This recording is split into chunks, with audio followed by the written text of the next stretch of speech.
Well, it didn't get dressed up for nothing. Before we get started, does anyone want to get out?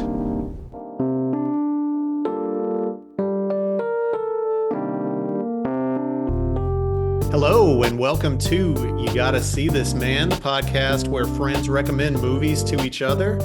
Greetings, everyone. I hope you're having a fantastic day. My name is Troy, and with me, as always, is my good buddy, Zach Alchokachi. Zach, it's our last episode of season 2. Can you believe it? Wild to think about it. 2 seasons, not a lot of podcasts make it this far. Yeah. When we first conceived of this thing, I think the big question was like, can we do this at all? Right. So it's cool that we managed to make it through 2 whole seasons. This one, Zach, I don't have the like timeline in front of me, but we started this season like early last year, started recording, right? Right. I'm remembering listening to some episodes and it being like in the summertime, and we made some mentions to that and being like, oh wow, yeah, we've been holding on to these recordings for a while now. It's been a long, arduous process this second season. Yeah, But yeah, I think a lot of life has been happening in the process, and you can never know. And choreographing between basically 2 coasts of the country, yeah. it's not always easy. No, but it's been a blast. I have thoroughly enjoyed this because it gets me out of my like movie watching comfort zone, and it means that periodically I'm going to get to talk to you. So that's one thing that I really enjoy about this. I hope that comes through on the podcast.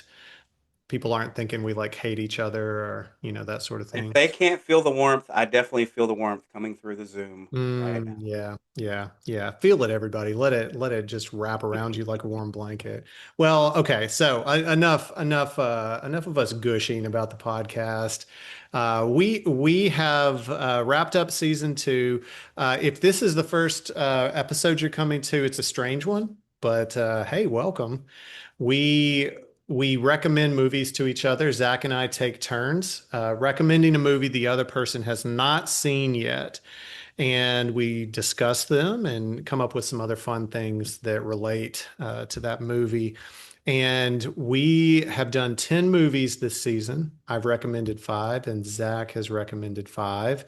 And this is our episode where we get to just, kind of loosey-goosey. We're going to just chat it up about what's been happening, you know.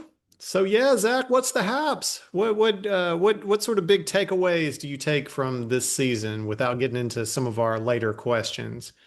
Yeah, man, just shooting straight from the hip. It is definitely interesting because you don't want to go in with too many preconceived notions about how you're really going to approach it, Hmm. because it's a total new list of movies. We're not going with a rigid structure of like genres and whatnot. We have seen a lot of the same films, but the more time goes on, we find out that there's quite a few that each of us hasn't seen. Yeah. So that's I always started making interesting. a list, Zach, as I've been listening to this season, like, oh, if we do this again, here's what I'm pitching to Zach, just from our There's some good conversation. ones. Yeah. Yeah. There's some really good ones, Uh, which has also been a pleasant surprise to learn throughout the season where things have come up and be like, oh, yeah, you know what?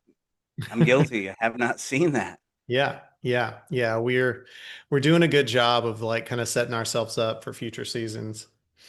Zach, so as you were planning, we haven't had this conversation yet, but going from season 1 to season 2, we had that wrap up episode and we kind of like psychoanalyzed each other and looked for common threads and stuff. Did you come into season 2 like with any plans? Were you like, okay, this time I'm gonna try to do X, Y, and Z? I don't think it was necessarily like an outline or a plan of like how I was going to attack or how I was going to approach the conversation. I think it was exciting learning that we did. I think being friends for so long, you think you know so much about a person, right? Hmm. And we know each other very well, but then the more you're around someone, you're not. you don't have their whole life right in front of you. Yeah. And I feel like through that first season, we learned a lot about each other and a lot about ourselves, whether it be personally or whether it be the kind of films that we like, the kind of films that are priorities, things that are priorities in those uh, genres and characters and what we look for.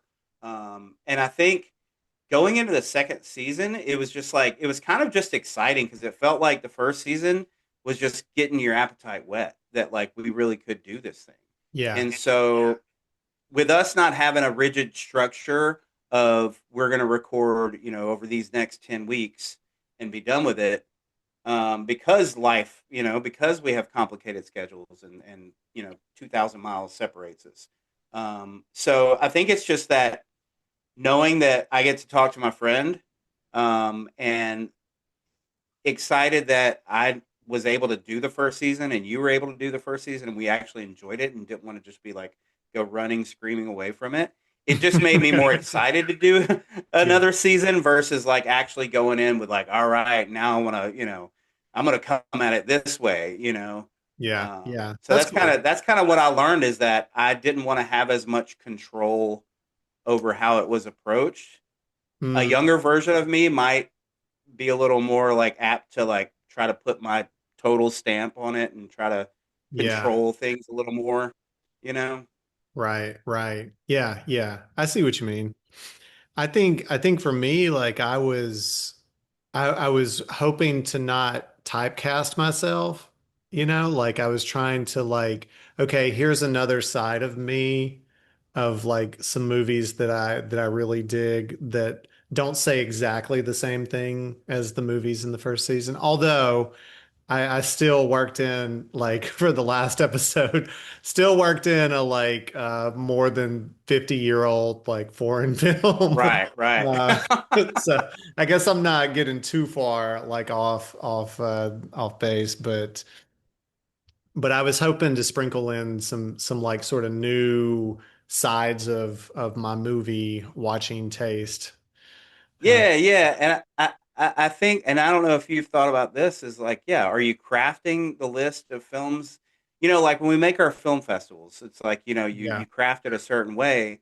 Like, are you crafting that list right. and saying this is how I want to, like approach this? Are you doing it because you want those people out there listening to kind of, see you in a certain way when it comes to the films that you like and that you like to talk about?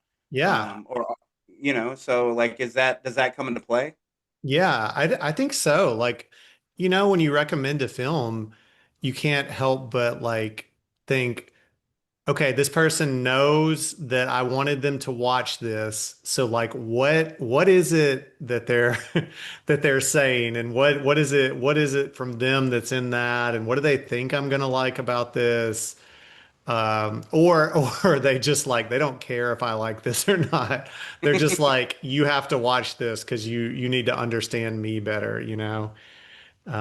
So I don't know that I like spend a whole lot of time just ruminating on that, but I but when I picked these out, I was really thinking like I wonder what Zach's going to think about a few of these.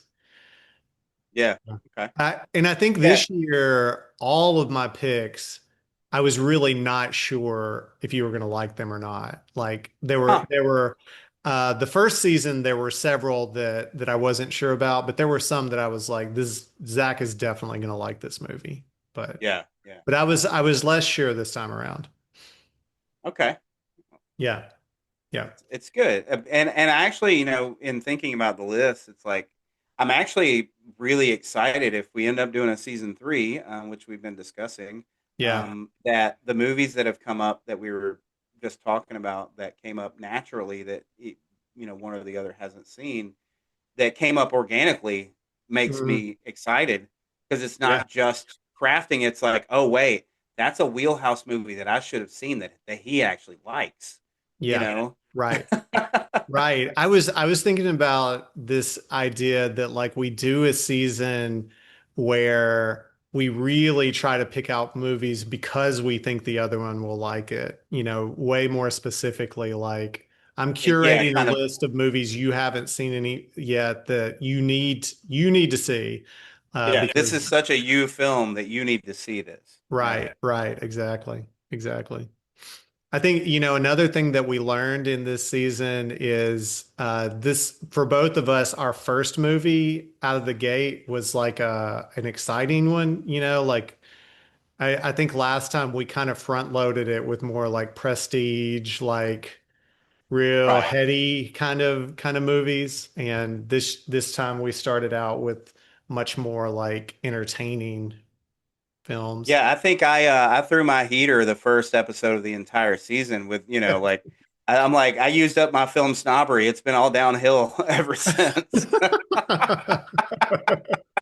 I'm gonna be like, you haven't seen Transformers 7?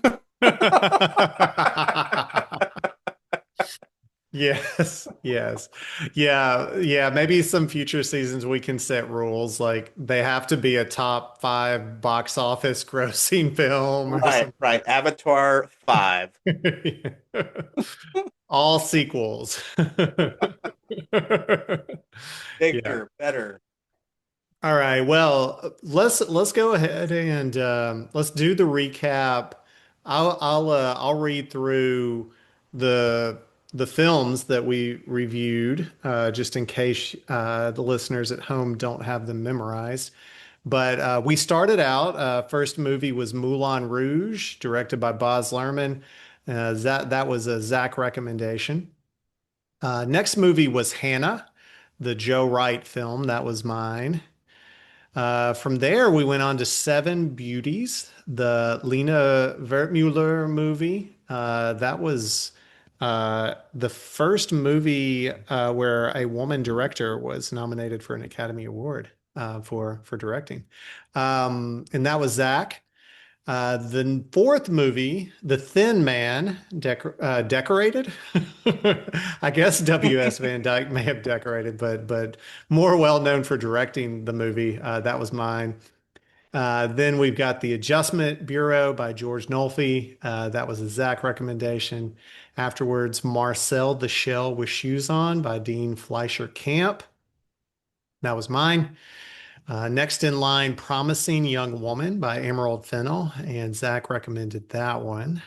Then our number 8 movie was Lars and the Real Girl, directed by Craig Gillespie. That's mine. Revolver by Guy Ritchie came in ninth from Zach.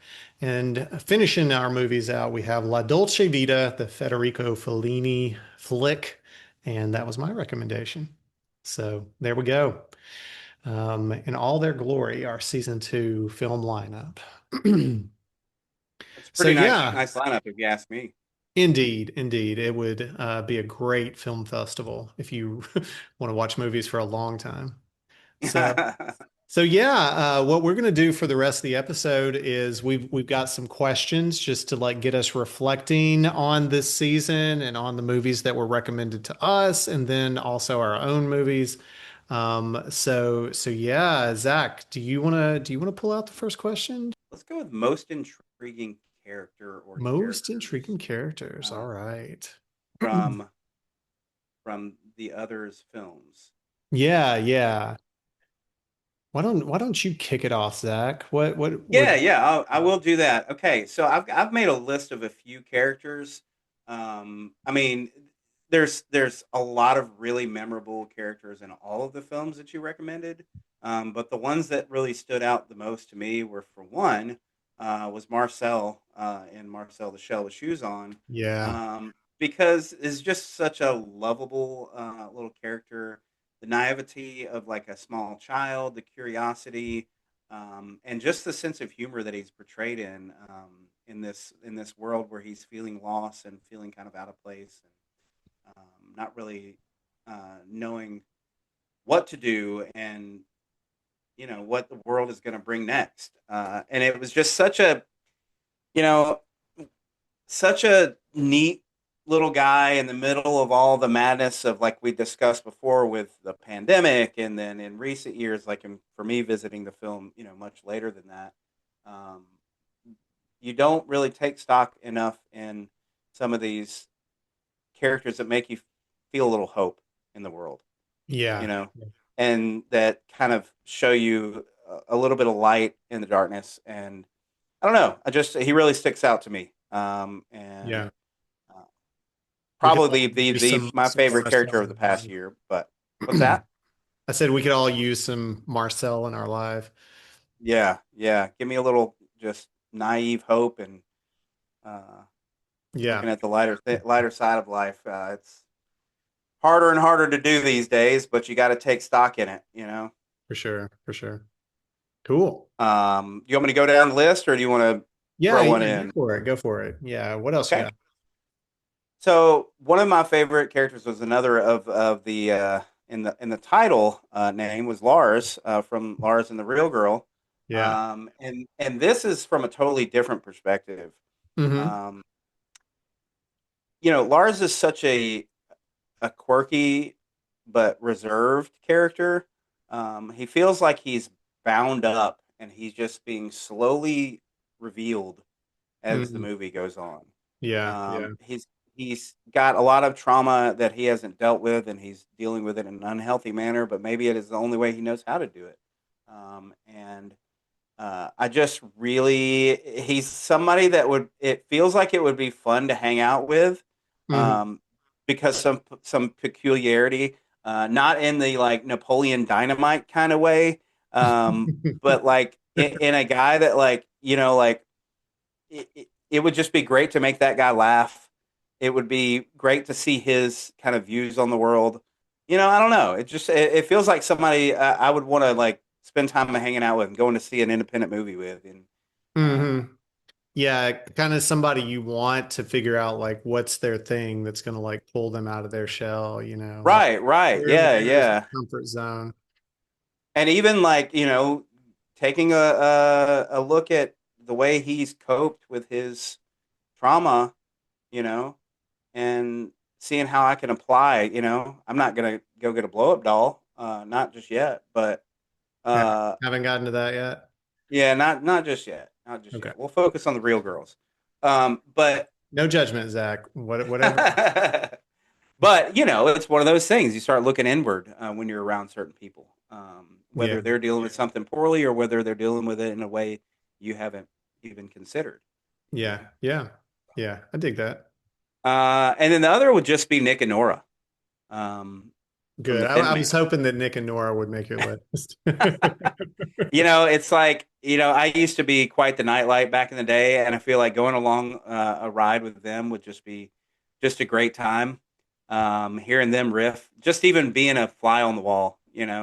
uh, just watching them go and hearing them riff and just ride that party wave would just be a lot of fun. And I think and I mean intriguing in a lot of ways that they had developed sequels out of that first movie. And um, I feel like also it's another one of those things where like through Nick and Nora is like looking through your eyes a little bit Yeah. as well.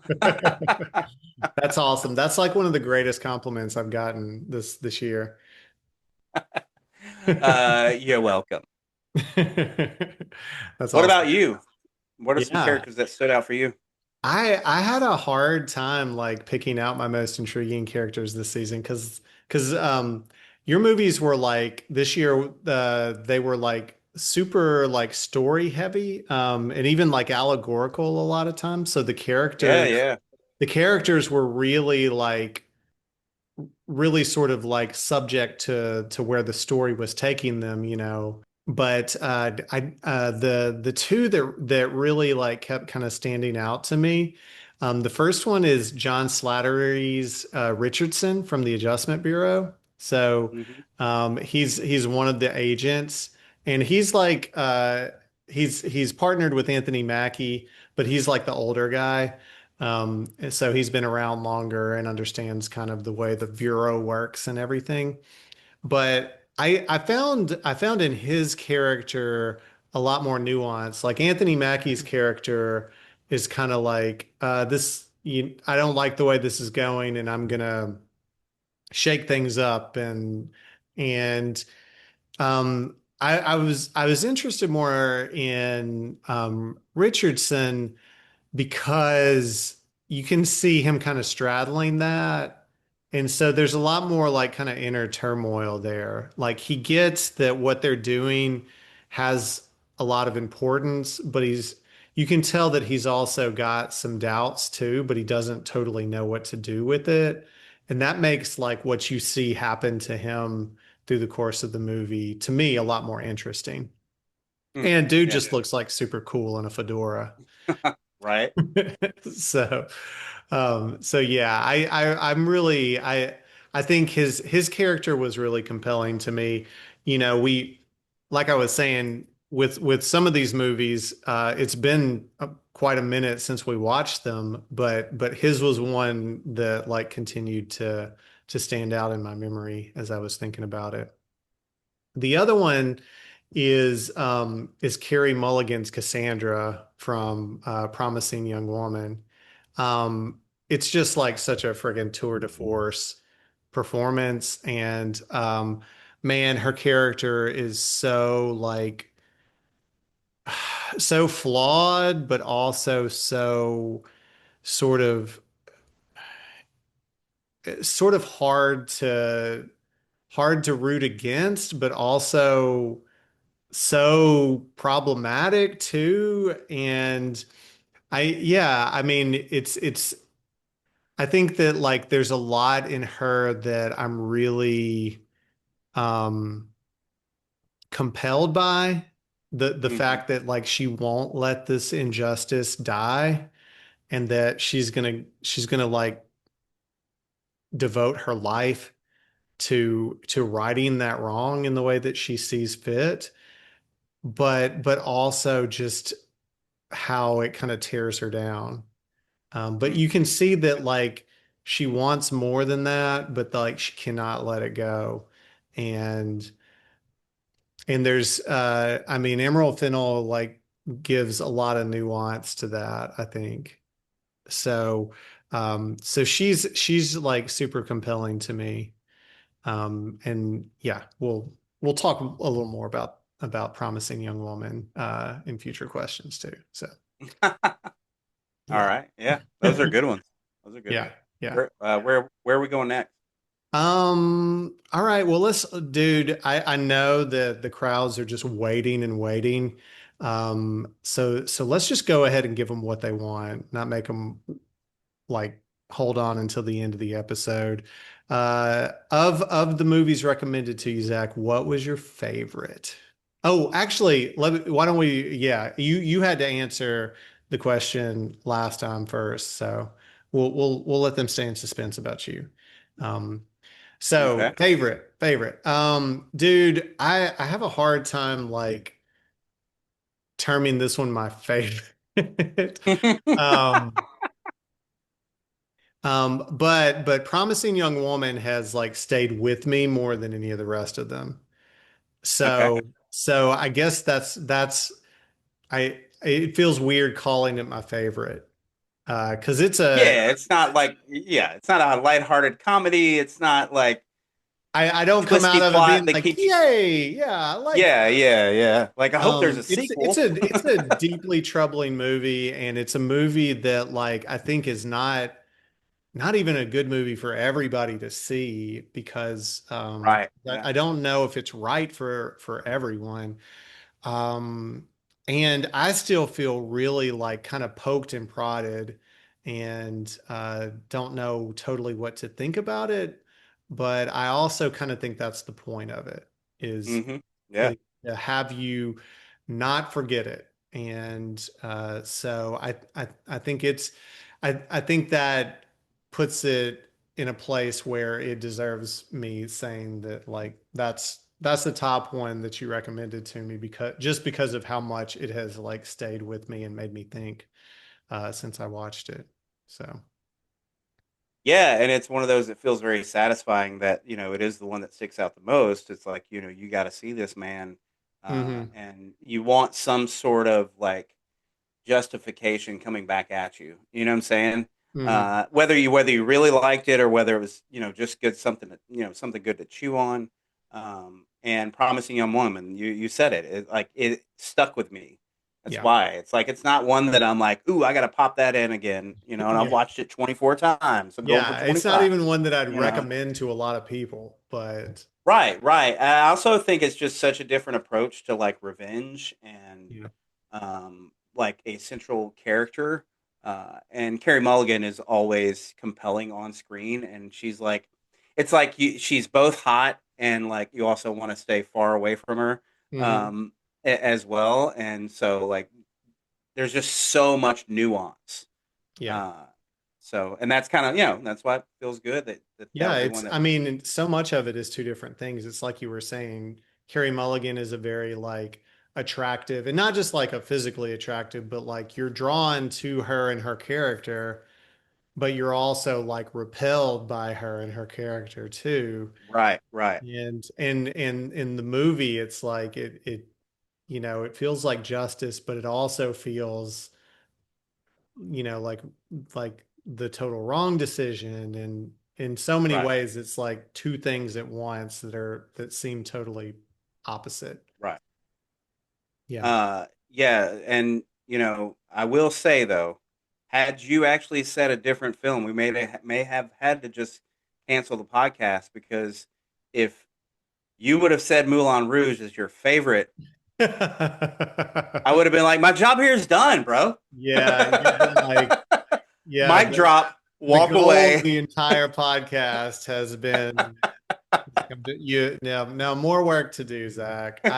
All right, Man, I respect the game for Moulin Rouge. It'll come up somewhere else in our conversation, but right, right. we Yeah. were not vibing. Me and Moulin Rouge were not vibing. The real feelings come out. Yeah, yeah. I wanted to, man. I really wanted to, but Yeah, yeah, it's cool, man. It's yeah, cool. yeah. All right. So Uh, what was your favorite? okay, so I mean, it's hard because there are a couple that I really like a lot more than a couple of the others. Mm-hmm. Um, and I've kind of gone back and forth between two of the titles, but I feel like one of them had some elements that was too close to one of my favorite films of all time. Mm-hmm. Um, and that being Hannah, Mm-hmm. that had some similar elements. I mean, Yeah, they're very different films, but there's some stuff in it where it's just like, hmm. yeah. I know what you mean. Uh, and when I think about, okay, which one would I rewatch sooner, and which one do I feel like got the most out of me as a compelling story, Mm-hmm. and that is Lars and the Real Girl. Okay, okay. Yeah. Um, Yeah. Good, good, good, good. yeah, like we were just saying, it's got with Lars, it's got a lot of layers.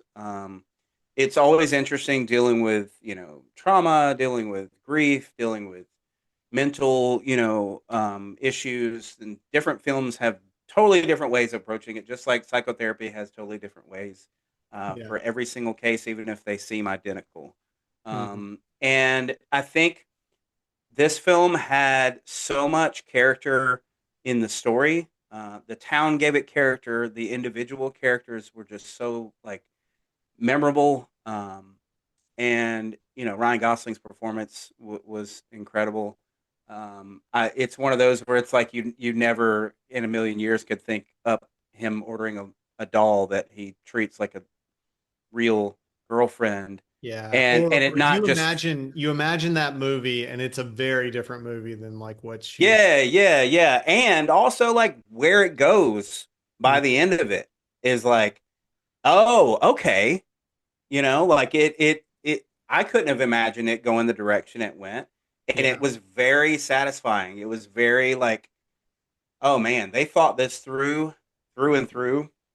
Hmm. And it never gets too heavy, Yeah. which I like a lot. It doesn't really lean in. We were just talking about some of the recent films dealing with like connection between family or whoever you're trying to connect with, and it kind of taking a more like sad, morose kind of feel to it.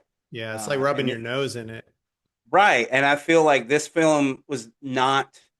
Yeah, it was not shoving your face into it and keeping you down where you can't breathe.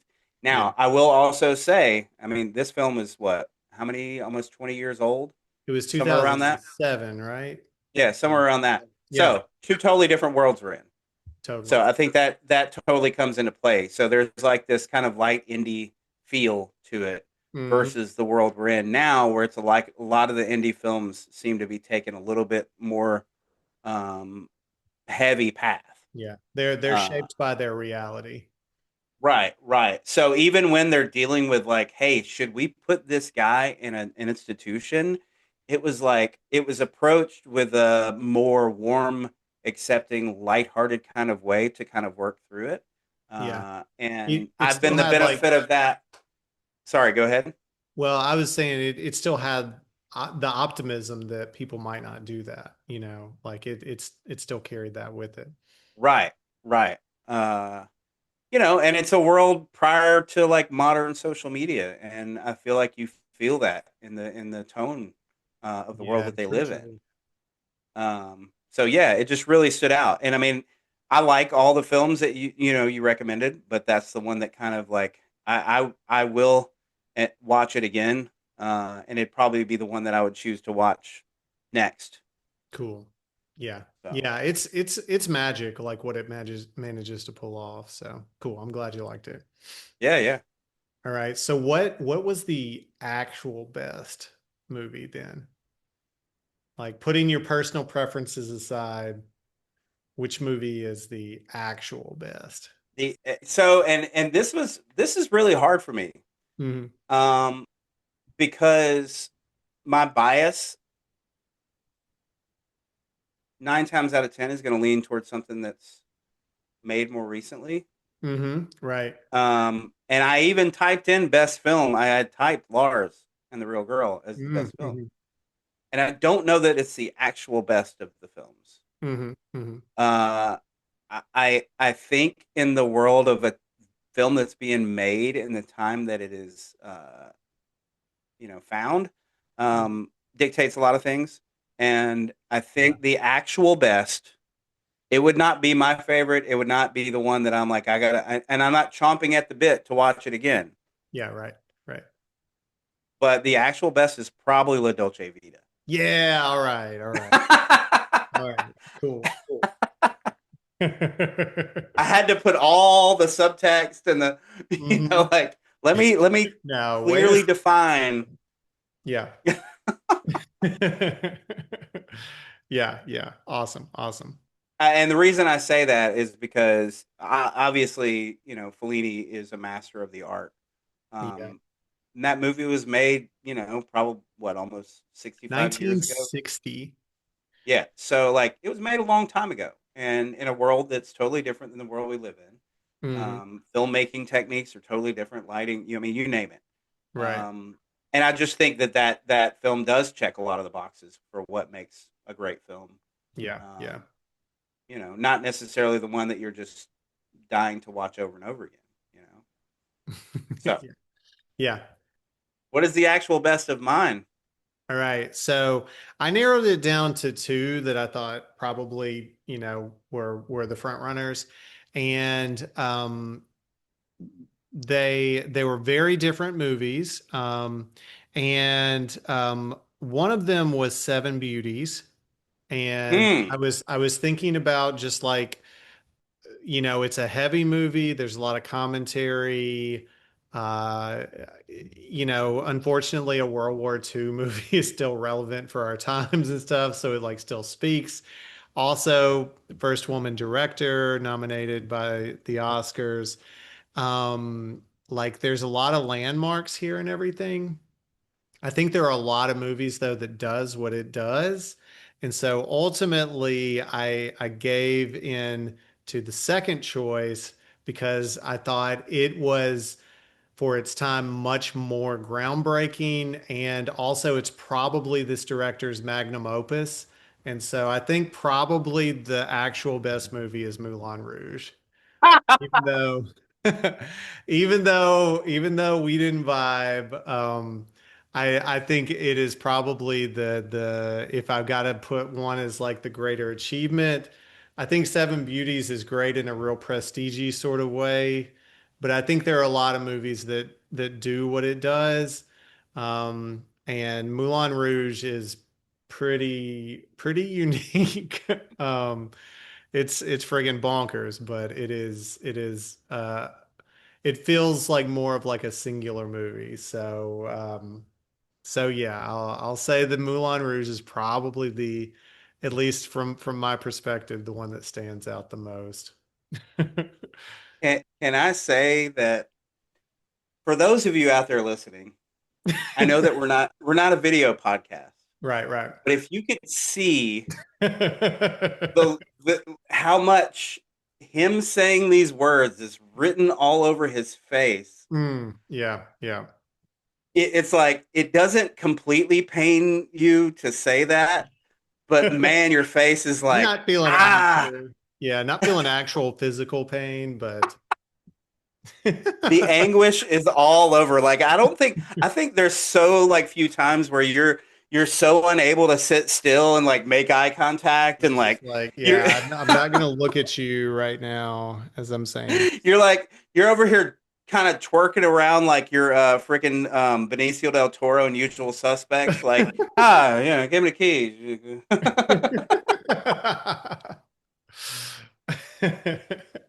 Yeah, so there you go. There you go. I hope you're happy. Yeah. What's our next question, Zach? Oh man, hold on. I gotta live in that moment for just a second, bud. Just soak it all in, Yeah, man. yeah, yeah. And I mean, those that are listening to that know Troy and I, like you can get something out of this and actually envision what's happening right now. So, uh, okay. Whew. Hmm. Let me gather myself. I think we're going to shoot for right now is, one of the things about our podcast is often the movies that we recommend are movies that we haven't watched a second time or recently, and it may change when you watch that film again after you've recommended it, right? Right. Uh, Yeah. some of them you haven't seen in 20 years. Some of them you may have seen several times way back in the day, but you haven't rewatched it in forever. And then you recommend it and you go and rewatch it. And in the discussion, you start to learn some things about it, the things that you like more, things that you don't like as much. Yeah. Like Um, every now and then I feel like I'm recommending a movie to you just because it's like I kind of want to watch it again. right, right. And again, recommending a movie that like I don't know how I'm gonna feel about that movie Yeah. again, you know? So the needle can move in different directions. So I think the category we're going to talk about is the film that you've changed the most on the Yeah. rewatch. So I'll toss that one to you. Which Yeah. film on a rewatch have you changed the most on? Well, okay, so the first one is not the one that I changed the most on. I was kind of going into Lars and the Real Girl, wondering I was suspicious that I was not gonna like it as much as I did before Hmm. because I was kind of thinking, oh yeah, this was like a charming indie movie, and it kind of got me, but I'll see through it this time or something, you know. But I didn't. I thought I was gonna maybe rank it slightly lower, but it totally held up exactly where I had it before. But um, Okay. but the real one that I think I changed the most on, and I probably like went up a little on it, is La Dolce Vita. Because Oh, it's a movie, I've talked about this a little bit, but like sometimes we have these movies that we like to like, you know? yeah. And and you kind of recognize that like it's not for a lot of people th th- you can't even like sell them on like the all of the great things about it, but you just like liking that movie, and that's the reason you like it. And I was thinking that that was like why I liked La Dolce Vita, Hmm. but watching it this time, it felt it was a lot to watch. Watching an old foreign film is you got to keep up with the subtitles, and it's a long movie and everything. But prepping for our conversation and doing more reading about it and seeing like the subtext to it and a lot of different theories and everything, it really it really made me see a lot of layers in it that I wasn't seeing the first time that I saw it. And I was more impressed by it, and I began to like maybe bring more understanding to like why I dig this movie. So I think I had it as like a 4-star movie before, which is kind of dumb to even try to rank these movies like Yeah. this. But now I've jacked that up. Like this is a great movie, and there's so much going on in it. Like you could watch this movie 10 times and not get everything. So yeah, that's the one I think I changed the most on. What about you? You know, in looking at my list, I was like, I'm not gonna change on Revolver. I love that Yeah, movie. I've watched it I know 10 myself. like that one is we even coined a term uh that we'll get to about my stereotypical film. Um, and Right. then Promising Young Woman, I feel like I watched recently enough when it came out to Hmm. just be like, yeah, I feel like that needle's not going to move. Yeah. Um, I wasn't as concerned with the other, well, with Moulin Rouge for sure. The one that I was unsure about and definitely changed a lot for me. Not crazy amount, but it definitely changed in a negative direction for me on a rewatch was Seven Beauties. Yeah. I was Um, thinking this was what you would say. and I still enjoyed it. I still got a lot of great things out of it. I got things out of it that I don't remember getting the first time I saw it Hmm. 20 years ago. And I like what you said about you like to like a certain movie Hmm. because it sounds good to be like, oh yeah, I watched this in my international cinema class back 20 years ago, Yeah. and that's what that felt like for so long was like, oh yeah, Seven Beauties. It's like throwing out some film from 1947 that Right. like there are some great films from back then, but maybe you're just saying it because you want to seem like you know, you know what you're talking about. Yeah. And Um, you just kind of pick it. Like it feels sort of random in some ways, like that you picked that particular one as opposed to the other 1947 movies you could pick. right. And I'm not really quick to say, well, that didn't age well as far as like themes in films and like because like again, it's like certain directors that you're not really a fan of who they are as a person, but you love their art, you know. And this film kind of stood out that there's definitely some things in it that did not age well, Yeah. um, Yeah. and I could not remove that part of myself from going, like Hmm. that didn't age well, and that's what I felt was like it felt I feel like I was more in love with knowing that I had seen it than a lot of what actually transpired in the film. Yeah. Yeah. You know what I'm saying? Yeah. Yeah. I get that. Yeah. Um, so yeah, I feel like that one it didn't go from like being a great film to being a horrible film, but it Mhm. definitely went from would I recommend it the next time so passionately? Probably not. Yeah, yeah. I was going back and trying to refresh my memory on all the movies, and when I was looking up stuff about Seven Beauties, I found this little short YouTube clip of Natasha Lyonne introducing the movie, Hmm. and she was like, Natasha Lyonne, she's like she's somebody who is gonna say what she thinks and not really care what anyone else thinks Right, about right. it. So it's very interesting that like she's introducing this movie, but she was like, "Yeah, I really dig this movie.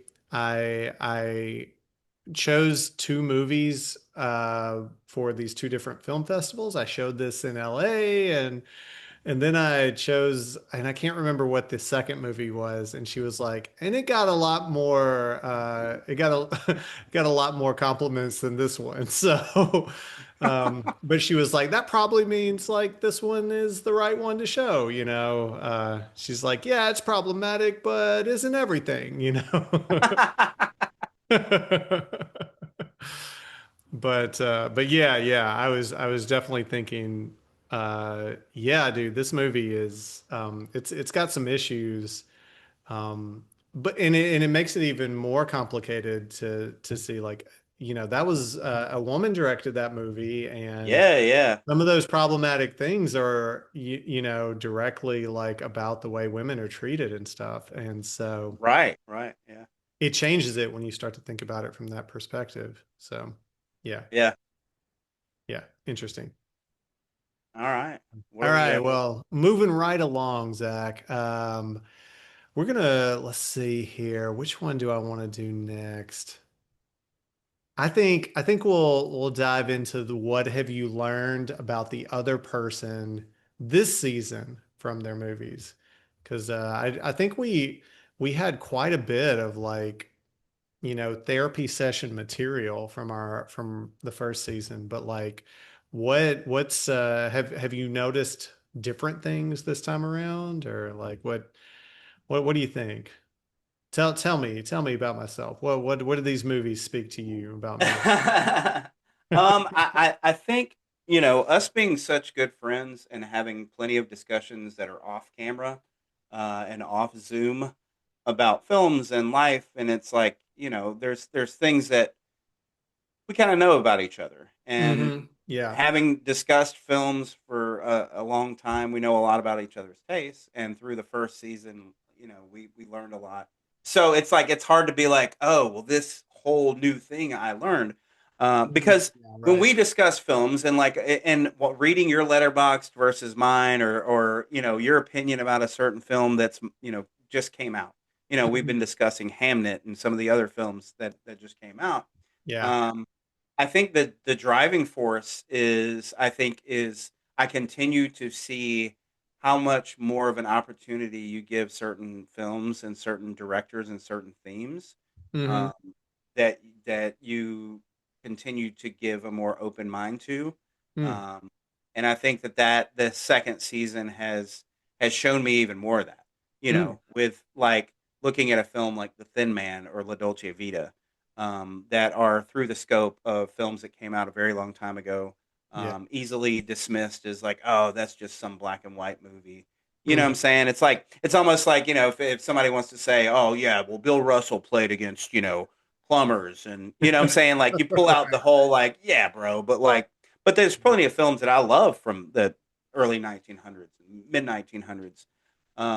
But I think that again, I see more and more that you give certain films more of a fighting chance, that I might have a little bit more preconceived notion.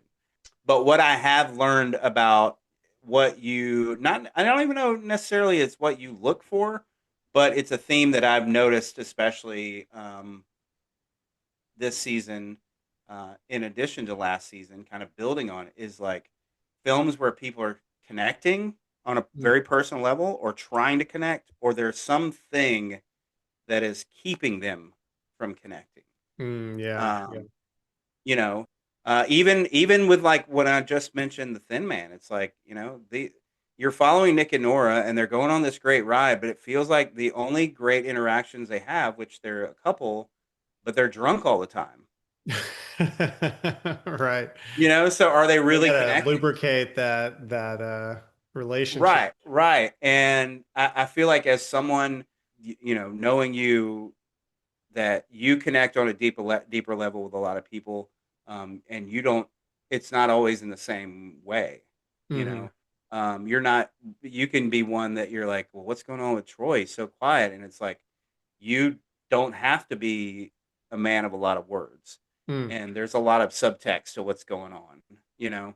And I feel like that comes through in the movie taste and what the films, whether you knew that on the surface when you picked Mm. the films that you know, picked, Yeah. or that it just happened to be a through line, you know, common theme, you know. Yeah. Yeah. Cool. Cool. Thanks, man. All right. So what I have learned about Zach, in each of your movies, there is someone putting a whole lot on the line for like an idea, you know. There's Hmm. like this sort of stubborn insistence to like hold on to it.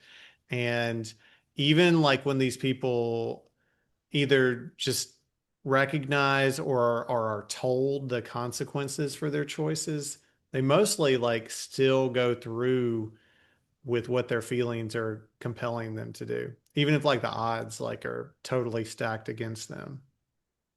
And another thing that I noticed is like you're you picked a lot of movies where people are like awash in these circumstances that are way bigger than them. And they're like really trying to like take back something that they think is theirs, even though everything that's happening is just like it's bigger than them, you know, it's like kind of out of their control. But they're really trying to tell like take control in this like one way or another. Um, Another thing that I noticed, like a lot of your movies this season especially have like this hyperactive kind of Hmm. nature to like the editing and the color, the cinematography and stuff. And like the way that I like put it in my notes is like you picked a lot of movies that like raised my heart rate. And like it's not even the story that's doing that. It's just like the editing and the color and the sound and all of that kind of stuff. So, um, but then another thing that like kind of counteracts that is the charisma that so many characters have in your movies. Like they they are smooth operators and they use it in very different ways from movie to movie. But like that's one thing that I saw like in just about each one is like uh their ability to charm is like on display with these main characters.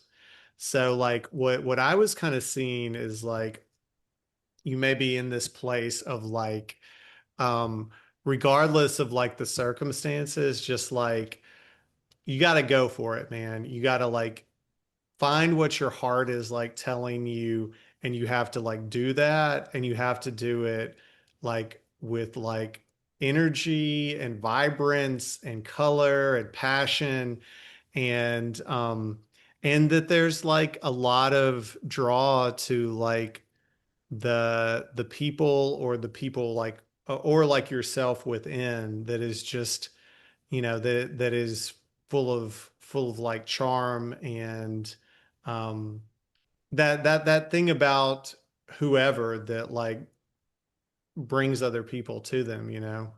So like I think that's like not super surprising these days that like we're in we're in times where a lot of like our life feels like out of our own control, and like everything that happens is like bigger than like what we could possibly do. But like to be happy in life, you still have to chase after like the thing that uh you're passionate about, that thing that's like compelling you and drawing you somewhere, like regardless of what the odds are.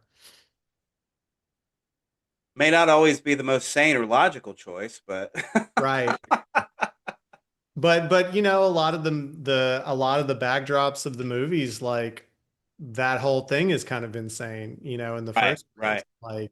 Like, so uh so you just gotta like do your thing. So yeah, that's that was the sort of common thread that I was seeing, and maybe like how I was like, Zach's being drawn to these movies, huh? would would you say that one of my films was like the most Zackiest? Yes, Zach, I would. In fact, I think I've already said that. That's like, yeah, yeah, a quote from an earlier episode. Right? Yeah, which movies were the most this person? Um, I would say that Revolver this season, I felt like is the most like Zach pick of the lot. Um, and the notes that I put down for that is like you are really drawn towards like flashy, quick paced like editing that's got like a lot of stylishness to it. Like the director's really stamped like a very specific um, sort of uh, vibe to the movie. And Right. it's really slick and feels really cool. Um, Another thing is that and Revolver does this. It's, it's a Guy Ritchie movie, and if you know Guy Ritchie, you know like what the editing style is and how like quick everything is. Um, it's a storyline where things are not what they seem, like which you are super into. It's also like a stick it to the man story where you've got like these sort of like evil overlords and you've got this character who's going to like let them have it, Hmm. hell or high water. And, and I think a thing that's like catnip for you is a movie where there are like clues throughout that you need to be like paying attention to, and they point to like this like revelation that sort of happens towards the end of the film. And the last thing that I had about Revolver is it's a film that, through its own warping of reality, asks you to question your own perceptions of reality. Mm. So so yeah so yeah, I noticed that like you're often kind of like thinking about like is the thing that we think we see what we're really seeing? And a movie that like will do that, but then also make you like apply that filter to like everything in your own life after you watch it is like right up your alley. So Right.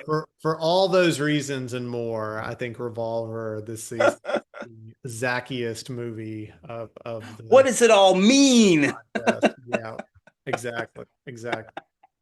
So yeah, did you have a Troyest movie of the lot? And I think it goes right back to La Dolce Vita. Um, I I think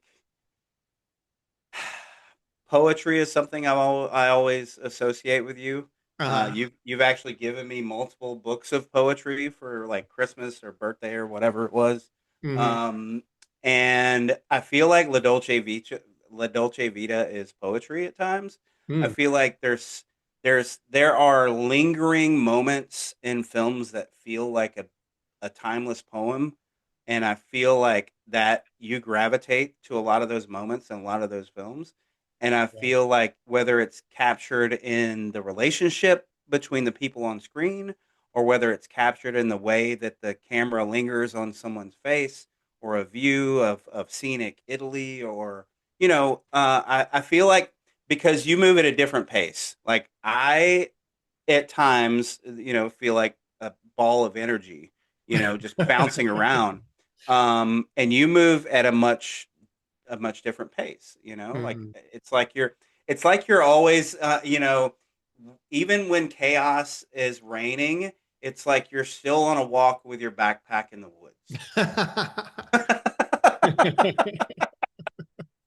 Yeah. And I feel like that's La Dolce Vita. I feel like that, you know, it's like the search for meaning goes on, and you go from different setting to different setting. Um, and I just feel like it's like, now, granted, you're someone far more endearing and Thanks. Thanks. than the main character in La Dolce Vita, but not that he's an awful person, but Yeah, some troubling sort of right. But when plot. I think about La Dolce Vita, I think about that you're big on Terrence Malick, like New World being one of your favorite films. Right, right, yeah. And so much of what Terrence Malick does is he lets the shot roll and roll. Hmm. And because there's so many times in life where it's not just bits and pieces, your life is not quick edits a lot of the times. Yeah, yeah, yeah. And there's a beauty in letting things breathe. And I think that that's one of the things that you can see in La Dolce Vita, where if that movie was shot today, it would be trimmed down by about an hour and a half. It Totally, would be yeah. quickly cut, flashy edits, flashy score, cinematography that draws attention to itself. Um, and I feel like it'd be a movie you would like far less. Hmm.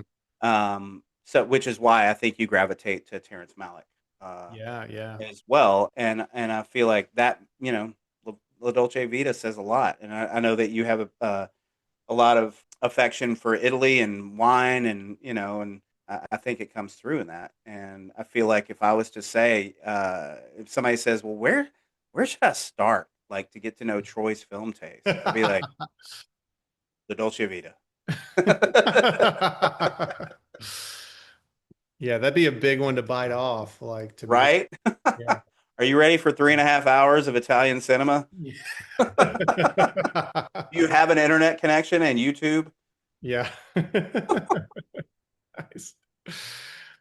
All right. Well, next in line, we're gonna turn the light back on ourselves and ask the question of uh, what looking at our movies now that we've had a chance to really dig through them together.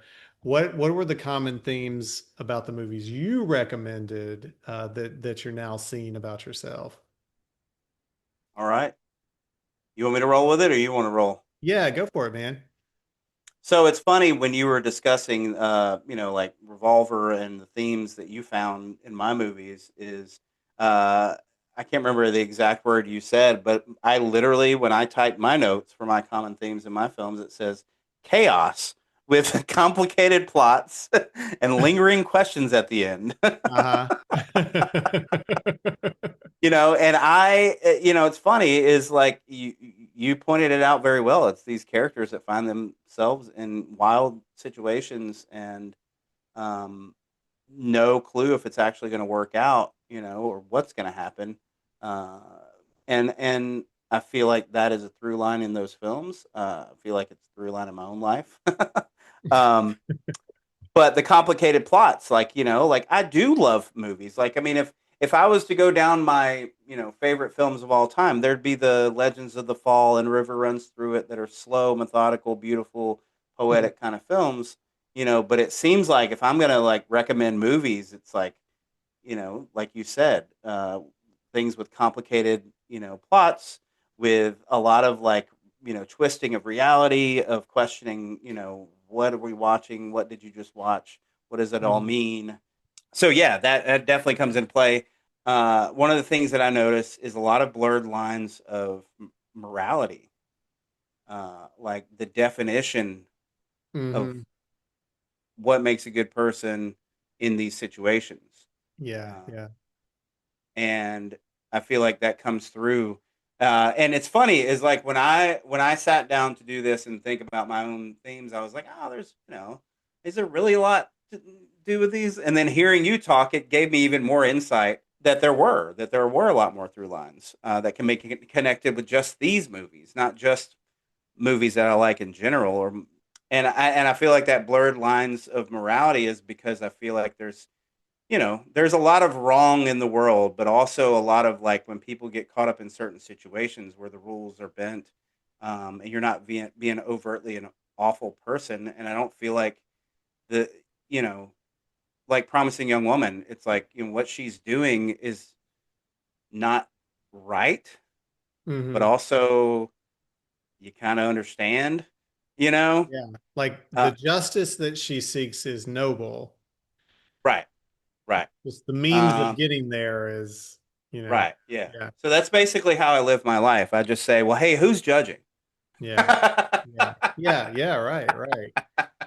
And yeah, and it comes down to those choices that are being made, for their benefit or for their survival. And I feel like that runs throughout, especially these movies. Yeah, Um, Even more so at the end, towards the end of this conversation tonight than at the beginning.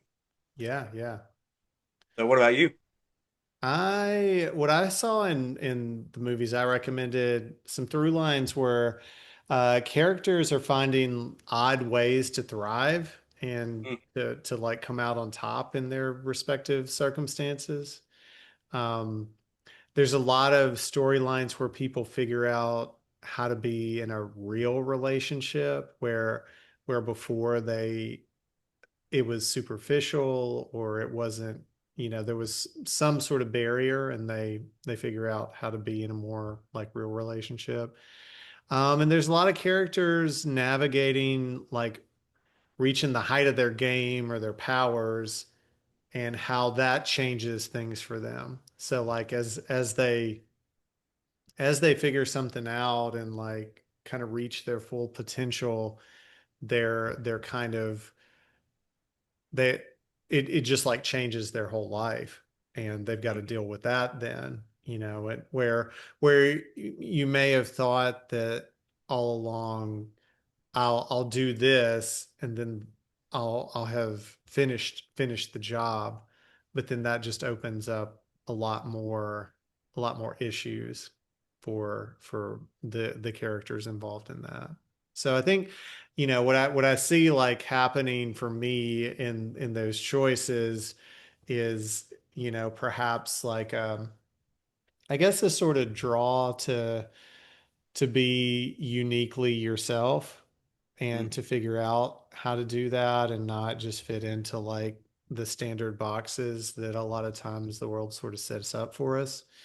But also the understanding that just because you find a way to do something well, that's just going to open up more challenges for you, and it's going to create more questions for you to have to ask yourself, and you're probably going to have to go back and examine your life in new ways when that happens. So like, that nothing is really simple, uh but also just it circles back again to that, like, being uniquely yourself and finding how to do that. If you think about like Hannah, um she's like this great assassin, but she's also just trying to figure out how to come of age and be a person.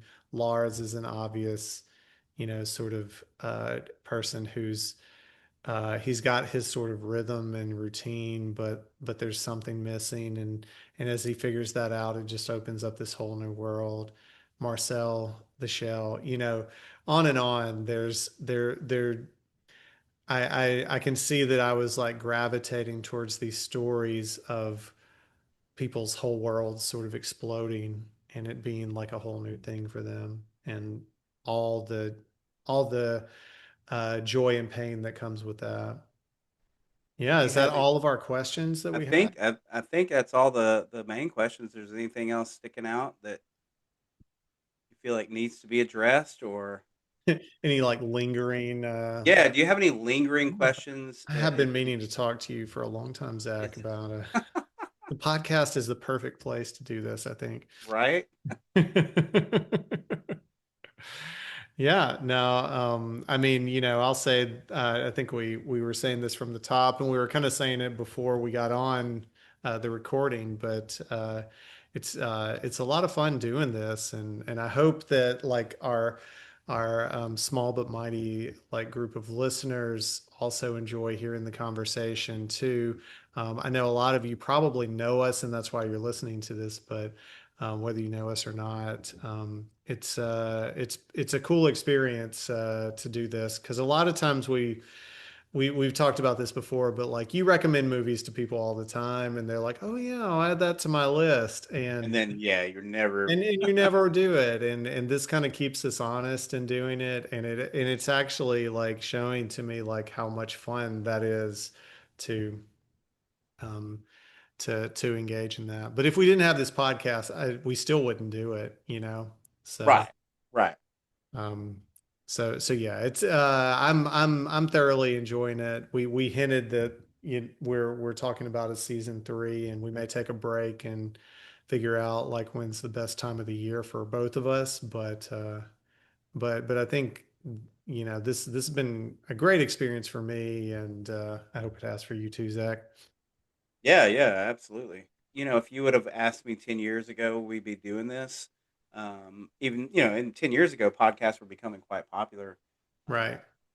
and what it entailed. And it's like, it's work, it's Yeah. not just getting on and riffing on films, there's a lot of analysis. There's, God knows there's a lot of work in the edit. Yeah. Yeah. And Cutting all the ums and yes and you knows out. Uh, Yeah, yeah. Well, and you didn't even cut all of them out. That would be like a full-time job for you. right, right. And they even have like AI filters now that you can throw on that will remove all the ums. And I feel like there still needs to be a flow in conversation. So like it Yeah. doesn't need to just feel totally clipped and unnatural. Because that's part of when you're making points in real life. Like people that can speak without all those little extras, kudos to you. I grew up in the South. I don't talk like everybody else. We gotta take a little bit longer. But again, it's like, part of me wants this podcast to be bigger in the fact, having a bigger audience with maybe a little more notoriety.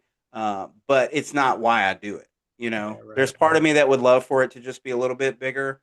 Um, but also I get just as much enjoyment out of it just because we get to talk, and we wouldn't be talking as much. We would still be in touch and we would still talk films and stuff, but we wouldn't be talking as much as we get to, which is Right. why I want, like there to be an endless amounts of podcasts, like of friends getting together and just riffing on things that they care about. Uh, Totally, totally. because and if if you're trying to get out there trying to connect with somebody, start a podcast with them. Doesn't matter who listens. You never know what you're going to find out about that person or yourself. And it's a fun process. You learn about a lot more about your own taste when you're talking about something that you care about.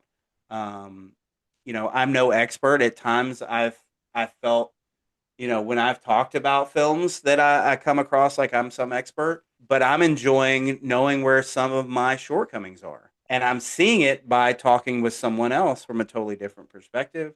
I listen to podcasts and watch movies from a different perspective, even more so now. I do catch myself from time to time, especially if we're doing like a bonus episode. I have to be careful because like it's really easy to go on Letterboxd or listen to some of the other podcasts and be influenced, Just of start like, parroting like everything that you've heard. right, right. And how am I supposed to feel about this film, hmm Yeah. Yeah. Tell me what uh, you think, please. right. So yeah, it's a fun process and I look forward to us doing more. Like I said, I mean, like you said, figuring out when it's going to work. But I mean, in the meantime, there's a lot of new releases that even if we put off recording a full new season for a few months, recording some bonus episodes soon Yeah. might be a play. We'll figure that out. Yeah. Uh, Yeah, for sure. so We're doing a production meeting here, like uh, yeah. as we're talking. You're getting in on the process here with us, all of our listeners. Yeah, yeah, yeah. So we still do look forward to a time when we have sponsors or get a little more feedback from people. We'll probably do it until we get tired of it, until life gets too complicated. You know. Yeah, that's right. So yeah, we'll take a little bit of time. We'll process and start seeing what it would take to do some more. So in the meantime, you can just start back over with season one and listen to all those podcasts over again. Better yet, go ahead and just recommend some movies to the friends in your life and plan a time to chat about it. So yeah, Zach, do you have any other more wisdom to impart to everyone before we sign off for season two? The only thing I ask is if you care about films, support, go out and see movies when you can. I still will buy a movie on Amazon just to put a little support out there financially because I can't afford to go to the theater all the time. There's Hmm. not enough movies out in theaters, but go out and support your local, theaters, your community theater, um, your local filmmakers, that Yeah, next small director that has something coming out. Because film is an art that I feel like is it transcends so much, and I feel like it's a very important art, and I think that's why Troy and I both care so much about it. hmm So if you get the chance to support your favorite filmmakers or actors or whatever you can do it. If it's yeah, not money, just go out there and share that you saw somebody's film. yeah. Um, And if your local movie theater gets like a weird, like, uh, non-blockbuster kind of movie or something, go and check that out. Let the movie theater know with your ticket purchase that you're interested in those sort of movies too. Yeah, and in the worst of times, like, we're in a chaotic world. The world is always in some sort of, mess, and some places far worse than others. Investing in art, even if it's just exploring new art and new artists, is important. And expressing your own art, whether you think it's good or not. I feel like reconnecting through art in any vein is important for us to maintain the spirit of our humanity. And I think that gets lost when things start to get dark. So that's, you Yeah, know, totally. try not to wax poetic too much, but Yeah. Yeah, so yeah, you've heard our public service announcement, everyone. So get out there and enjoy what you enjoy, and bring some friends into it too. That's all we got for season 2. Thanks everybody who listened, and we'll do this again sometime down the road. Zach, always a pleasure. yes, Take care, sir. my friend. That's it, man. Game over, man. It's game over. If you have any suggestions or thoughts, you can email us at the letter U, gotta, letter C, thisman@gmail.com. Follow along with our show page on letterboxd.com, as well as our own individual pages. Music for the podcast provided by our good friend, James Hearn. We look forward to having fun, talking with friends, and reviewing some movies.